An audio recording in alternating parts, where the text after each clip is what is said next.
자, 그러면 2에서 볼 텐데, 이번에는 빛의 파장과 강압성이에요.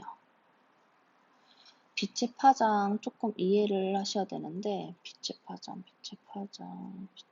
여기 있다. 빛이라는 건 요렇게 다양한데, 그 중에서 광합성이 이용하는 건 가시광선이에요. 가시광선의 의미가 눈에 보이는 색을 띠는 선이라는 거거든요. 그래서 자가적전 이렇게 혹시 외우지 않았니?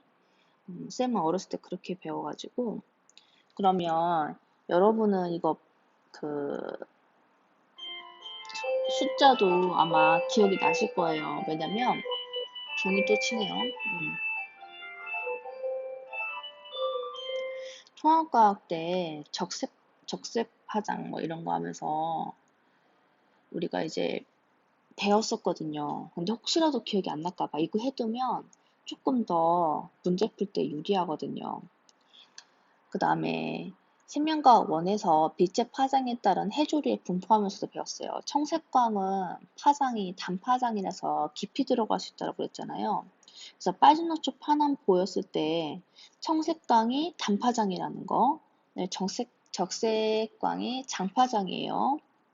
그래서 이거 기억해 두시는데 지금 이 그림을 보여드리는 이유는 뭐냐면 색깔을 보여드리고 싶었어요. 이 색깔이 이 파장 관련 흡수 스펙트럼 여기에서는 좀 숫자로 잘 나오거든요. 그래서 750은 붉은색,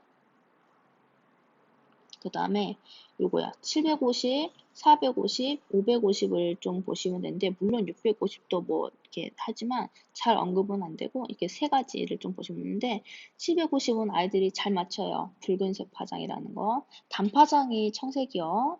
그 다음에 장파장이 붉은색이고, 그 다음에 450을 부르는 건 여기 색깔 보시겠지만 보라색이랑 청색이랑 섞여 있잖아요. 그래서 부르는 게 생명과학에서는 학문마다 좀 그냥 부르는 게 좀 차이가 있더라고요. 청자색이라고 합니다. 청자색. 그러면 550은 지금 보이는 색깔이 무슨 색이에요? 그쵸? 녹색이에요. 그래서 이게 오답이나 맞는 보기로 이렇게 자주 나오니까 좀 같이 알아두시면 문제 풀 때 도움이 돼서 색깔을 좀 보여드렸고요. 자, 그러면 빛의 파장과 강압성 이거를 배우는 이유는 뭐냐면 방금 강압성 색소 분리 실험을 했잖아요. 그럼 이제 학자들이 생각한 거예요. 이 색소들이 왜 필요한가라는 거에 대한 거를 실험을 통해서 증명을 해낸 거죠. 자, 그렇다면 이 스펙트럼 그래프는 둘 다 너무너무 잘 나왔고 특히 흡수 스펙트럼은 자주 나오는 거니까 저도 시험을 낼 겁니다. 이 그래프는 둘 다 시험에 낼 거예요. 그래서 여러분도 기억을 해두시고 자, 흡수 스펙트럼은 뭐냐면 빛의 파장에 따른 강압수소들이 빛을 얼마나 흡수하는지를 그래프로 나타낸 거예요. 빛의 파장에 따른 색소들의 흡수율. 그래서 요거 밑줄 좀 쳐면 빛의 파장에 따른 강압수 색소들의 빛 흡수율을 그래프로 나타낸 것이다. 그러면 요거를 이제 분석을 해봐야겠죠. 우리가 육상 식물들을 대상으로 했을 때 카로티노이드계, 카로틴, 잔토필, 엽록소 A, 엽록소 B를 가지고 있는데 그럼 얘네들이 어떤 파장의 빛을 잘 흡수하는가를 본 거예요. 그랬을 때 엽록소 A와 B의 위치를 여러분이 기억하셔야 돼요. 엽록소 A와 B의 위치. 엽록소 A가 가장 시험에 잘 나오는데 엽록소 A 색깔이 형광펜이 있다면 형광펜으로 한번 그어주시는 것도 여러분한테 크게 도움이 됩니다. 왜냐면 위치를 기출문제에서는 잘 물어봤거든요. 저도 위치 물어볼게요. 내신에서. 이렇게 대놓고 알려도 되나 모르겠다. 하여튼 시험 잘 보시고 왜냐면 범위가 넓어서 자꾸 힌트를 주는 거예요. 실제로 수능에서는 여기를 여기를 나로 해놓고 뭐 나가 엽록소 A다 뭐 이런 거 물어보기도 하거든요. 뭐 내신은 뭐 적당히 눈치채시고 자 그렇다면 자 가장 그 그래프 바깥쪽으로 치우쳐 있는 게 보면은 가장 바깥으로 치우쳐 있지 아이고 잘못 눌렀네 가장 바깥으로 치우쳐 있지 않냐 엽록소 A가 손가락으로 해주고 싶은데 전거 이게 가장 바깥쪽으로 치우쳐 있잖아요. 이게 엽록소예요. 그래서 그래프가 뭐 이렇게 되게 여러 개 나오잖아요. 그러면 이렇게 가장 바깥쪽으로 치우쳐 있는 게 엽록소 A구나, 여러분은 이렇게 기억을 해주시고, 그러면 이 얘네들이 엽록소 A나 엽록소 B를 보시면 주로 흡수하는 파장이 어떤 거냐면 당연히 적색 파장의 빛을 흡수를 했고요. 그 다음에 여기 보시면 여기 거의 450에 가까운 거거든요. 근데 엽록소 B도 뭐 다른 색깔을 보면 여기 450에 가까운 그래프예요. 그래서 주로 청자색을 흡수를 합니다. 그리고 무슨 색을? 적색을. 이렇게 두 개를 주로 흡수를 합니다. 그리고 큰 특징이 뭐냐면요. 아까 550이 녹색이거든요. 550이 녹색인데 이 빛은 거의 흡수를 하지 않아요. 자, 이렇게 말로 했어요. 그러면 이게 그대로 문장에 적혀 있어요. 여기는 솔직히 다 중요하거든요. 안 중요한 거 없어요. 자, 엽록소 A든 B든 얘네들은 아이고, 청자색광과 적색광을 잘 흡수합니다. 그 다음에 녹색광은 거의 흡수하지 않아요. 이때 이제 왜 식물은 카로티노이드계 색소를 가지고 있는가 요거에 대한 내용이 나와요. 자, 카로티노이드계 색소를 한번 제가 색깔로 한번 칠해보면 요거거든요. 그럼 얘네들은 여기에 파장의 빛을 흡수를 하잖아요. 즉 엽록소 A나 B가 흡수하지 못하는 것들을 흡수를 해줘서 적어줄까? 여기 카로티노이드계는 엽록소가 흡수하지 못하는 파장의 빛을 흡수해서 엽록소에게 제공을 합니다.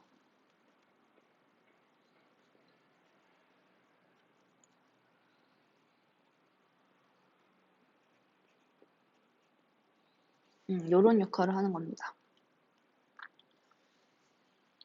못하는데요, 녹색광. 그래서 엽록소가 흡수하지 못하는 파장의 빛을 흡수하여서 제공해줍니다. 그리고 작용 스펙트럼인데 작용 스펙트럼은 어떤 스펙트럼이냐면 광합성 작용을 했을 때 광합성 작용이 어느 파장의 빛에서 활발하게 일어나는가, 광합성 작용이 어느 파장의 빛에서 활발하게 일어나는가, 요거를 나타내는 그래프예요. 오토 나왔다. 이거 속도. 광합성 작용이 어느 파장의 빛에서 가장 활발하게 일어나는가를 봤더니 여기에요. 이렇게 뭐 딱 잘라서 볼 필요는 없지만 그래도 이렇게 청자색 부분과 적색에서 잘 일어나더라. 그래서 밑줄을 치면 자, 식물은 청자색과 적색광에서 광합성이 잘 일어나더라. 그러면 이 두 그래프의 의미가 뭐냐면요. 이 두 그래프를 합쳤을 때 겹쳐 보인다는 거예요. 그리고 첫 번째, 이거를 거의 일치한다. 그래서 엽록소는 청자색광과 적색광에서 식물들이 광합성을 한다는 걸 알 수 있다. 그 다음에 두 번째는 요거예요. 여기 500.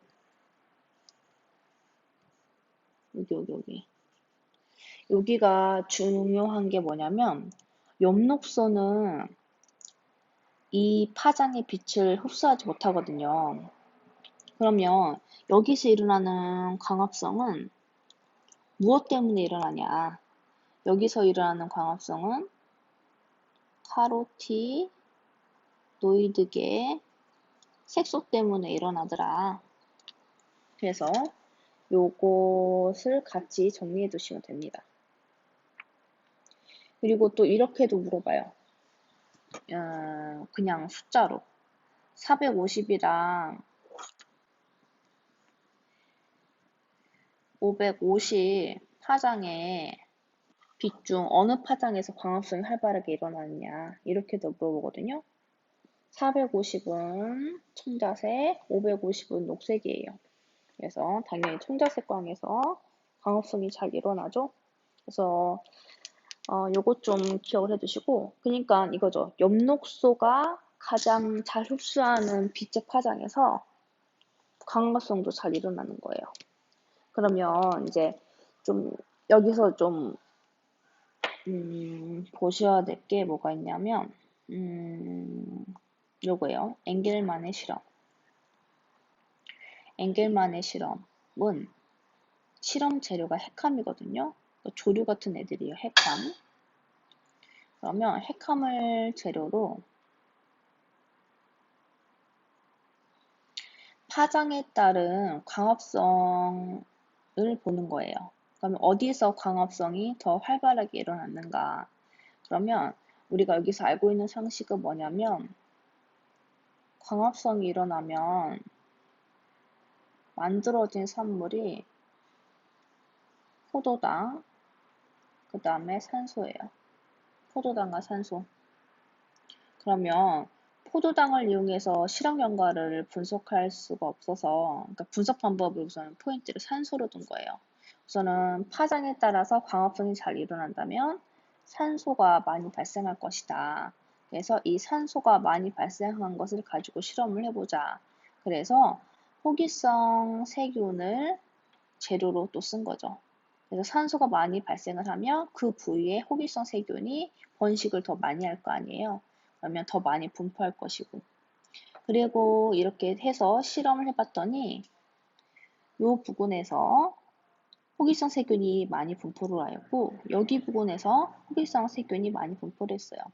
그래서 실험 결과 청자색광과 적색광을 비춘 부위에 호기성 세균이 많이 분포를 하더라.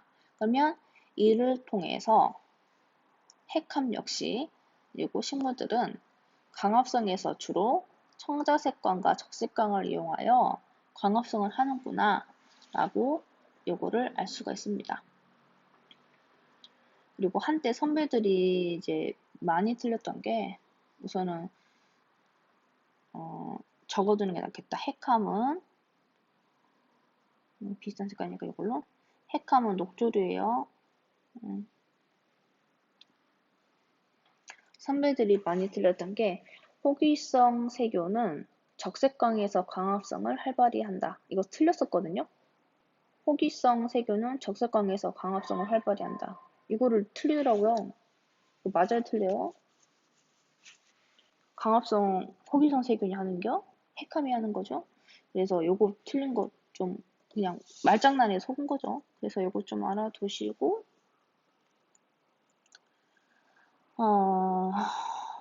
끊어갈까 하다가 그냥 하는 게 나을 것 같아서 내용 계속 이어나갈까 합니다.